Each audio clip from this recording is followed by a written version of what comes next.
جیسے ہی مسجد کوفہ میں امام علی علیہ السلام کو ضربت لگی تو مولا کائنات امام علی علیہ السلام نے اپنے جاننے والوں کو 2 حکم دیے، اور اس حکم کو آج بھی سمجھنا ضروری ہے۔ ضربت مولا علی کے بعد تمام مولا علی علیہ السلام کے جاننے والے امام علی علیہ السلام کا سر مبارک کا خون مولا علی کے عبا سے صاف کر رہے تھے۔ اتنی دیر میں مولا علی علیہ السلام نے فرمایا، اے میرے بیٹے حسن، ابھی فجر کی نماز رہتی ہے، پہلے تم نماز مکمل کرواؤ، اس کے بعد مجھے دیکھنا۔ امام علی علیہ السلام زخمی حالت میں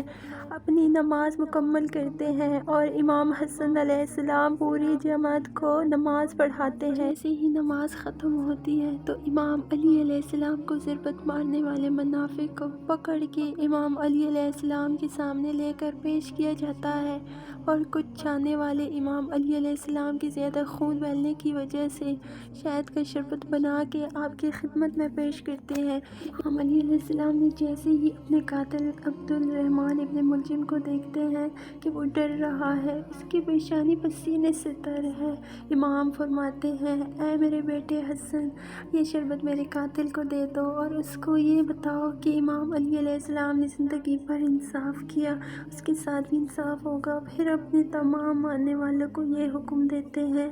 اگر اس سب کے بعد میں شہید ہو جاؤں تو اس کو بھی صرف ایک ہی ضرب مارنا، اگر یہ بچ جائے تو اس کو آزاد کر دینا، اور اگر یہ مر جائے تو اس کی جسم کی بے رحمتی نہ کرنا، کیونکہ اللہ ایسے انسان پر لعنت کرتا ہے جو مرے ہوئے انسان کی جسم کی بے رحمتی کرتے ہیں۔ ان 2 چیزوں سے امام علی علیہ السلام کا یہ حکم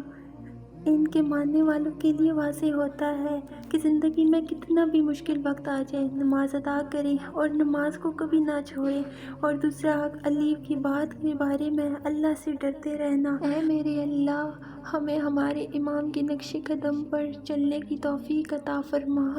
تاکہ ہم بھی نماز کو قائم کر سکیں اور حق علی بات کے حوالے سے اللہ سے ڈرتے رہیں۔ الہ آمین۔